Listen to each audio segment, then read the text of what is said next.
C'est l'heure du journal de l'Afrique, soyez les bienvenus sur France 24. À la une ce soir, un contingent kényan dans l'est de la République démocratique du Congo.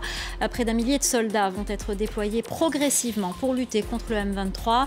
Un déploiement qui intervient plusieurs mois après l'annonce de la mise en place d'une force régionale par la communauté des États d'Afrique de l'Est. Nous serons à Nairobi dans ce journal. Cette annonce de cessation d'hostilité entre le gouvernement éthiopien et les rebelles du Tigré, un accord sous l'égide de l'ONU, l'Union africaine, à Pretoria en Afrique du Sud. Il intervient après 2 ans de conflit. Les détails dans un instant. Et puis la condamnation de l'ex-commandant rebelle libérien Kunti Kamara par la cour d'assises de Paris. Il a écopé de la réclusion criminelle à perpétuité pour des actes de barbarie commis pendant la première guerre civile au Libéria. On commence donc par ces images du président kényan William Ruto qui remet le drapeau du pays au contingent qui va combattre dans l'est de la République démocratique du Congo. Une cérémonie qui marque le lancement officiel de la mission. Ces hommes vont servir au sein de la force régionale est-africaine déployée pour lutter contre les groupes armés dans les 2 Kivu. Dans leur ligne de mire, les rebelles du M23. La correspondance à Nairobi de Bastien Renouy. Il s'agit d'une mission pour protéger l'humanité. Ce sont les mots graves du président kényan William Ruto, des propos tenus devant les troupes kenyanes qui vont être envoyées dans l'est de la République démocratique du Congo. Il s'agit d'une mission extrêmement importante. Il était urgent que la communauté est-africaine réagisse pour protéger la région contre les criminels, contre les terroristes et contre les groupes armés. Ce sont les mots du président kényan. On ne sait peu de choses à propos des troupes qui vont être déployées sur place. Il y avait plusieurs centaines de soldats présents à la cérémonie ce mercredi matin, mais le gouvernement kényan refuse de dire combien seront réellement déployés sur le terrain, et ce officiellement pour des raisons de sécurité. Ce que l'on sait, c'est qu'ils devront traverser l'Ouganda pour se rendre dans la ville congolaise de Bunagana, à la frontière avec l'Ouganda, une ville qui est aux mains du M23 actuellement. Il y a d'ailleurs déjà près de 200 soldats kenyans, selon nos informations, au niveau de cette frontière, qui ont préparé depuis des semaines l'arrivée des troupes envoyées ce jour depuis Nairobi. Combien de temps vont-ils rester sur place? Impossible de le dire pour l'instant. Ils ont un mandat de 6 mois, mais un mandat qui pourrait être renouvelé si nécessaire. En marge de cette cérémonie, le président kényan s'est entretenu avec son homologue burundais, Evariste Ndayishimiye, qui est d'ailleurs le président en exercice de la communauté est-africaine. Le président burundais a parlé à tous ses homologues de la région ce mercredi, et ce pour organiser une grande réunion entre chefs d'État est-africains et chefs des armées, et ce afin d'organiser la riposte contre les groupes armés dans l'est de la République démocratique du Congo. Et en République démocratique du Congo, tout autre chose. Le procès de Jean-Marc Kabound, l'ancien vice-président de l'Assemblée nationale et ancien proche collaborateur de Félix Tshisekedi. Il restera à la prison de Makala pendant toute la durée de son procès. C'est ce qu'a déclaré la Cour de cassation de Kinshasa ce mercredi. Il y est détenu depuis le 12 août dernier. Écoutez son avocat. Jusqu'à aujourd'hui, l'ordonnance d'assignation à résidence surveillée qui avait été prononcée depuis le 12 août continue à souffrir d'exécution. Nous sommes dans un état de droit et c'est tout le monde qui le dit. On nous chante matin et soir que la République démocratique du Congo est un état de droit. Alors pour exécuter un acte très facile, très simple, ça ne demande pas grand-chose parce que la résidence de Jean-Marc Kabound, c'est connu, c'est à Kingabwa et tout le monde l'a dit. Et mais pourquoi ne pas l'assigner à résidence chez lui à la maison et pour lui permettre également de poursuivre les travaux parlementaires qui ont débuté depuis le 15 septembre. Voilà, il répondait aux questions de notre correspondante Aurélie Bazara-Kibangula. Ce cessez-le-feu entre le gouvernement éthiopien et les rebelles du Tigré, il a été signé sous l'égide de l'Union africaine à Pretoria en Afrique du Sud. Les belligérants se sont accordés sur une trêve après 2 ans de conflit. L'espoir d'une paix durable est toutefois fragile. D'autres trêves avaient été signées avant d'être violées. Khalid-Oussi. Le début d'une nouvelle ère pour l'Éthiopie. C'est par ces mots que l'Union africaine s'est réjouie de l'accord de cessation des hostilités entre le gouvernement éthiopien et les rebelles du Tigré. Les 2 parties au conflit éthiopien ont formellement accepté la cessation des hostilités, ainsi que le désarmement systématique, structuré, harmonieux et coordonné.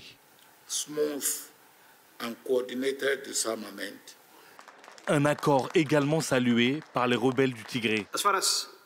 En ce qui concerne les deux parties, nous avons fait des concessions douloureuses, car il est bien plus important de répondre aux souffrances de notre peuple que de faire des concessions. Oui, nous avons fait des concessions parce que nous avons établi la confiance et nous devons nous assurer que tout le monde s'appuie rapidement sur cette confiance.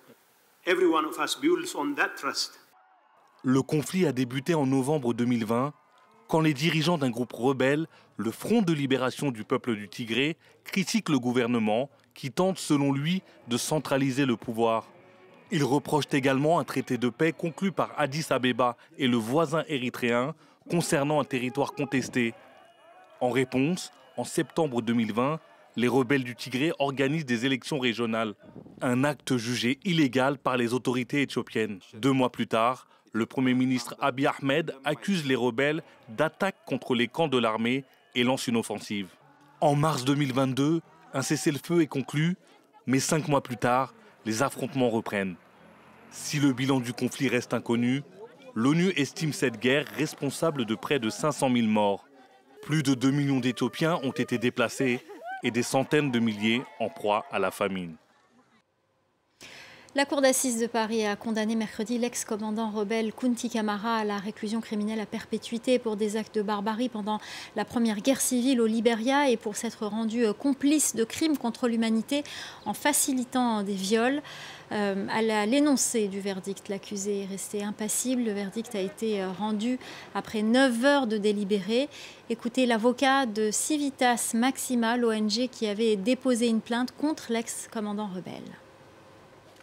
Ça prouve aujourd'hui que même sans téléphone portable, même dans un pays où tout le monde a oublié les victimes, le Libéria, la communauté internationale a complètement oublié le Libéria, et ben c'est cette quête de justice de ces victimes qui se sont organisées toutes seules, alors que dans leur pays, il y a des sénateurs qui sont des criminels de guerre et qui sont encore au pouvoir. Elles ont le courage d'aller chercher justice qu'elles ne trouvaient pas chez elles. Et on a eu un procès, un verdict en Suisse l'année passée, aujourd'hui on en a ici. Et ça, je pense que ça donne énormément d'espoir à ces victimes libériennes. Je pense que leur soif et leur quête de justice a été reconnue. Et ça, évidemment, pour nous, c'est ce qu'on cherchait. Et je pense que ce sera important pour elles. 9 ans jour pour jour après l'assassinat de nos confrères Ghislaine Dupont et Claude Verlon à Kidal, dans le nord du Mali, la bourse portant leur nom a été remise à Dakar, au Sénégal, ce jeudi. Cette bourse récompense une journaliste et un technicien pour leur reportage réalisé à l'issue d'une formation de 2 semaines dispensée par nos confrères de RFI. Ils remportent avec cette distinction 4 semaines de formation à Paris. Esther Senepa Black Semdi, 25 ans, est la lauréate journaliste. Elle est originaire du Cameroun. Et Tiane Rakoto Malala, 26 ans, de Madagascar, remporte lui la bourse du technicien de reportage. Écoutez. Je suis très émue, je suis très heureuse, je suis comblée. Je n'ai pas assez de mots pour pouvoir exprimer ce que je ressens à l'instant, parce que c'est la réalisation d'un rêve de petite fille. J'ai toujours rêvé de postuler à cette bourse-là. Bon, en grandissant, j'ai toujours rêvé de faire ce métier. Et puis, quand l'occasion s'est présentée pour moi de postuler à cette bourse, je n'ai pas hésité. En plus que j'étais encouragée par des amis, par des collègues et tout. Et puis aujourd'hui, j'ai pas de mots. Je suis heureuse. Pendant la période Covid, nous avons maintenu, bien sûr, la bourse, cette façon de rendre hommage à Ghislaine et Claude. Nous l'avons maintenue en la faisant en distanciel. Et nous avions ouvert les candidatures à l'ensemble des pays d'Afrique francophone, 25 pays. Et pour la première fois, nous revenons sur le continent africain.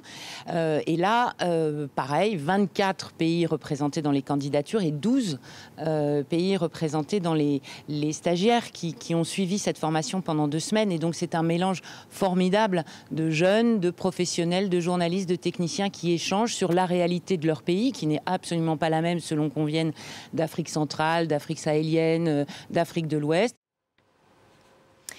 Paris-Dakar à vélo.